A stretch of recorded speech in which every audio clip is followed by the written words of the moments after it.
Now tuned into the greatest. The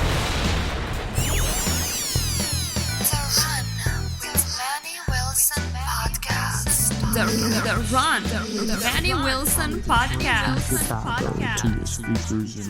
The best sports podcast there is. Yes, sir. What's up, everybody? Welcome back to The Run with me, Manny Wilson, all the way from Detroit to Chicago to your speakers and headphones. I appreciate you tuning in to the first interactive sports podcast, a community that makes sure your voice is heard. So if you hear something you agree with, you disagree with, you like or you dislike, just go ahead, shoot me a quick take, 219-413-9405. And of course, it will play your take back on our next episode. And shout out to SeatGeek for sponsoring this episode. Get $20 off your first ticket purchase when you use the promo code The Run Podcast. This code can only be applied for first-time users on the mobile app or website. So I'm not sure about you, but football season is here. I got to go to a couple of games. My team's is winning. I'm out here, so hey, I'm gonna go ahead and create that account and then use that promo code, save myself $20. Anyway, look, man, a big night for Thursday night football. Of course, we had the huge matchup between the Atlanta Falcons and the Tampa Bay Buccaneers, and this was a crazy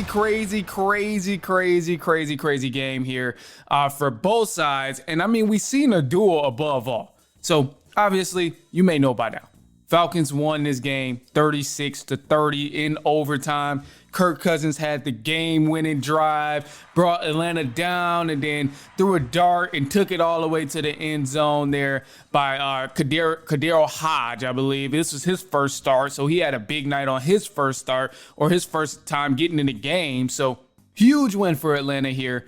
We've seen Kirk Cousins throw for over 500 yards, finish the game with 509, 4 touchdowns, only 1 interception, but above all, threw 58 passes and completed 42 of them. I'm pretty satisfied with this matchup I watched here, even if you look at the Buccaneers side. We've seen Baker Mayfield have himself a game as well, 19 for 24 in passing attempts, and he balled out, threw for 3 touchdowns, didn't make any mistakes throughout the game, and you got to give Baker Mayfield his credit. Before I go too far about the Atlanta Falcons and what they did to win this game, it's safe to say, man, the Buccaneers are a serious threat in this conference. They're a serious threat in this division as well, and I'm sure, I firmly believe we will see the Tampa Bay Buccaneers and Atlanta Falcons again later on in the playoffs with more at stake. Because right now, 4th week of the season, obviously it's important. Obviously people want to win. You want to be a leader in your division right now. You're trying to build that momentum. But above all, when it's all or nothing, win or go home, these teams are going to play each other again. I wouldn't doubt it. And this division in the NFC South is stacked right now. It's stacked. It's a lot of competition. And they got some stuff cooking over there in Tampa Bay. You cannot ignore that Baker Mayfield is playing his best ball that we've seen him play in the NFL.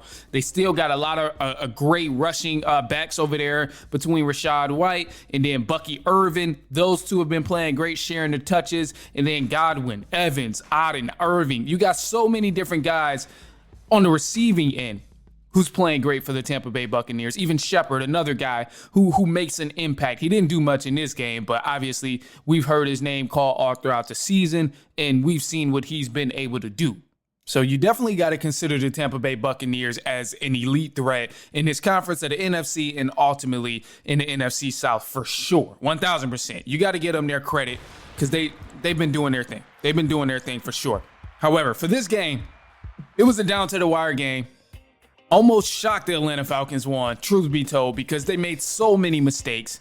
Made a lot of mistakes, had a lot of silly penalties that almost came back to really haunt them and hurt them throughout the game. Multiple flags, offsides, drop passes was another one.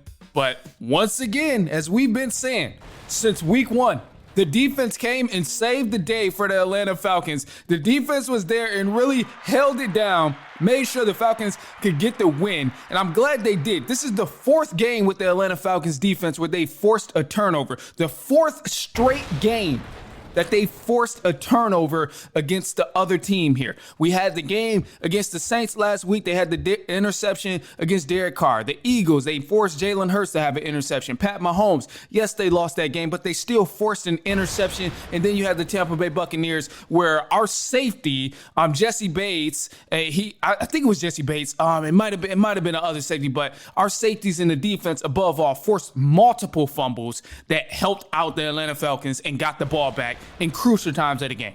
Not every time did we see the Falcons actually capitalize on that opportunity and make something happen. But above all, you got to give them credit because the defense kept giving the offense chance after chance after chance after chance to ultimately put points on the board.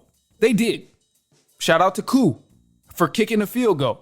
He had a rough start earlier, was 2 for 4, and then when it mattered most, he knocked down a field goal to send it to overtime. This was a huge point here in the game. It was some questionable calls, some risky calls, but if we're going to live that way, then hey, let's make it a part of our identity. If the Falcons are going to be a risky team, go for it on 4th down and play to the very last second of the game to get the best kick ever, it's scary. It's very, very scary. Don't get me wrong. I was against it. I was not trying to watch that go down. But above all, if that's going to be the identity that this team has, then stick with it. I'm okay with that as long as it's consistent. We've seen them go for it on 4th, and I think it was like 4th and 6 in the 4th quarter. And above all, they ended up scoring. Darnell Mooney, he's been playing great, and he ended up taking it for a touchdown after they picked up the 1st down. But it was risky. It was a point where we could have kicked the field goal, stacked a couple more points, and get another drive. But they went for it, and it was scary. But again, if that's going to be the identity, then I will take it from the Atlanta Falcons. Above all, man, hey, they played okay. We've seen improvement compared to last week from the previous weeks of this game. In this game, the offense looked a lot better. The play call wasn't as bad as we've seen. Still some things you want to sharpen up. Still some silly mistakes you want to sharpen up in terms of being locked in, being focused, and just being disciplined on the offensive end. But everyone touched the ball. We've seen Kyle Pitts finally get some touches. Kyle Pitts had 7 receptions, 88 yards. Drake London proved himself to be an elite receiver in this game. Definitely shown himself as a star receiver in this game. Darnell Mooney did the same thing as well. Both of those guys had over 100 receiving yards. This was crazy. Kirk, I get, he threw 50 passes, 60 passes almost, which is obnoxious. It's insane. This is insane. He should not have to throw the ball that much. The run game should be able to get open a little bit more than what it was able to against the Buccaneers. But above all, for someone throwing 60 passes in the game and the receivers being on top of it, getting open and being able to catch these passes, turn them into 1st downs, this is a good thing. This is a good sign for the Atlanta Falcons. The only thing I would say going into next week that they want to definitely sharpen up, make sure is a lot better is let's see that run game break open. Let's see Bijan Robinson and Algier get that run game going, and let's really see what they can do. You're going against the Carolina Panthers. I don't want anybody to be sleeping on the Panthers because as soon as you start sleeping and thinking it's an easy dub, that's when they put up 40 points on you, and now we looking like the bad team that just been getting lucky, even though that's kind of the case a little bit. Different story, though. We'll leave that for a different day. But above all, going into that Carolina matchup, the Atlanta Falcons definitely got to lock in, and they definitely got to be focused. I would say O-line, continue your great pass protection as they've been doing.